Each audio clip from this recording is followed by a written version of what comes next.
안녕하세요. 오늘은 대통령 선거의 사전투표 첫날이지. 내일도 사전투표일인 걸로 아는데 저는 오늘 투표했습니다.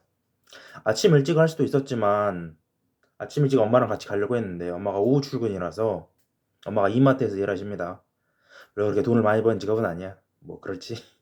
근데 엄마가 오후 출근이었는데 오늘은 괜히 왔다 갔다 할 바에는 그냥 투표하고 바로 가는 게 낫다고 생각이 들어서 엄마가 오후 출근하는 그때 나도 같이 가서 투표를 하고 왔습니다. 엄마는 당연히 이재명을 찍었겠지. 왜냐면은 우리 엄마는 좀 이렇게 말하기 미안하지만 개딸이니까. 물론 엄마는 부정해. 엄마는 그건 난 개딸이 아니란다 이렇게 부정하시지만 개딸의 개념이나 정의가 이렇게 좁지 않습니다. 굉장히 넓어요. 개혁의 딸이라고 하잖아. 꼭 여자여야만 개딸이라고 생각하지도 않아 나는. 개딸이라는 건 어느 정도의 상징을 말하는 것. 이재명을 좋아하고 약간 광신도 쪽으로 믿는 그런 상징을 말하는 건데 우리 엄마는 충분히 개딸이라고 생각해. 그 정의에 따르면은. 그래서 나는 이준석을 찍었습니다. 이준석을 좋아해서 찍은 게 아니야. 뭐 좋아한다고 찍으면 그건 반장 선거랑 다를 바가 없지. 정교회장 선거 같은 좀 급이 낮은 선거랑 다를 바가 없지. 난 그래서 찍은 게 아니라 이준석이 수학 공약을 걸었잖아. 수학 교육을 책임지겠다. 그리고 교사들의 인권을 책임지겠다. 이런 생각을 품고 있길래 감명 깊게 봐가지고 뭐 대선 토론에서는 뭐야지 이런 생각이 들기도 했었지만 그럼에도 나도 중도 보수이기 때문에 아예 보수인 국힘은 아닙니다. 하지만 개혁신당을 지지하기 때문에 이준석을 그냥 큰맘 먹고 찍었습니다. 물론 어대명이란 말이 있지. 어차피 대표는 이재명 또는 어차피 대통령은 이재명 이런 말이 있듯이 내가 이준석을 찍은 게 거의 무의미할 수도 있을 거야. 네, 나비 효과라는 것도 있잖아. 당연하지만 이번 대선에서 이준석이 될 일은 없겠지. 당연하지. 우리나라는 1등, 2등이 좀 심하게 말하면 다 헤쳐먹는 시스템이니까. 하지만 나는 역사라는 게 그렇게 흘러간다고 생각해. 무슨 말이냐면은 지금은 일단 예를 들어서 강철판이야.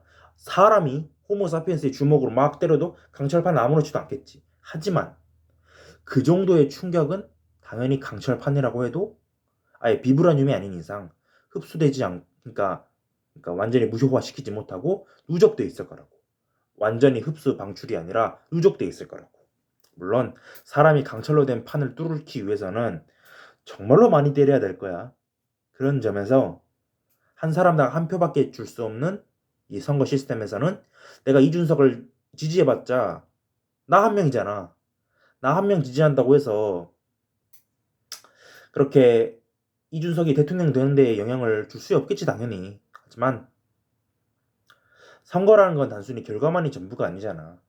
이준석을 지지하는 내 마음을 다시 한번 확인할 수 있었고 내가 만약 아무 생각 없이 엄마 따라 아빠 따라 아빠는 약간 중도이지만 그래도 중도 진보고 엄마는 완전 진보야. 난 중도 보수고. 그래서 약간 콩가루 집안인데? 뭐 아무튼 내가 만약 아무 생각 없이 엄마 따라 아빠 따라 이준석을 찍지 않고 이재명을 찍었다고 한다면 그건 나에 대한 배신이지.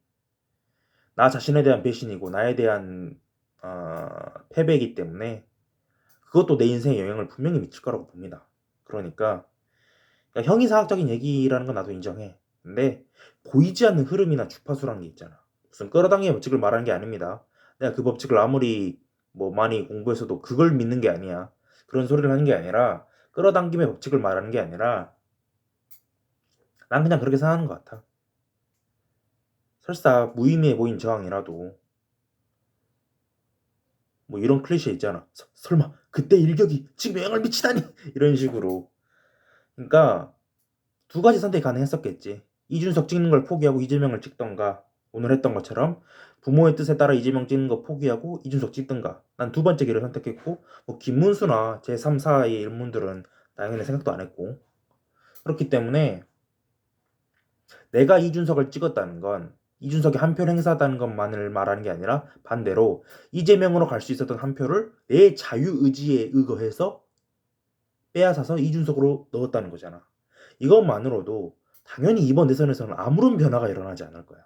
하지만 나 자신의 민주 시민으로서의 역할을 확인할 수 있었고 교육을 사랑하는 수학을 사랑하고 교사들의 인권을 사랑하는 그런 이준석의 마음에 공감함으로써 나 자신이 이준석을 왜 좋아하는지 다시 한번 확인할 수 있었다는 점에서 내 인생 전체를 보면 큰 의의가 있었다고 생각해. 그리고 이렇게 자기 자신의 표 하나하나를 소중하게 생각하는 나 같은 민주 시민이 많아지면 많아질수록 거시적인 변화는 아주 느리겠지만 일어날 수밖에 없다고. 이거를 잘못 파악해서 내가 이재명 뽑는 뭐 개딸들이나 그런 이재명 뽑는 민주당 지지자들을 욕한 거라고 해석하면 안 돼. 내가 우리 엄마를 왜 욕하겠어? 웃기는 소리 하지 마. 그냥 그런 거지. 그러니까 인생이란 게 원래 그런 것 같다. 목표가 정해지는 게 아닌 것 같아. 인생은 목표도 중요하지만 목표를 이루는 과정이 개 노가다라고 했었지. 목표 설정은 10%밖에 안 돼. 나머지 90%는 개 노가다란 말이야. 더 심하게 말해볼까? 목표 설정은 1%밖에 안 돼. 나머지 99배에 해당하는 99%는 개 노가다란 말이야. 갑자기 이 얘기를 왜 하냐면은 선거를 너무 목적주의적으로만 바라보지 않았으면 좋겠다는 이런 내 마음이 담겨 있습니다. 오늘은 여기까지 하겠습니다. 배고프다.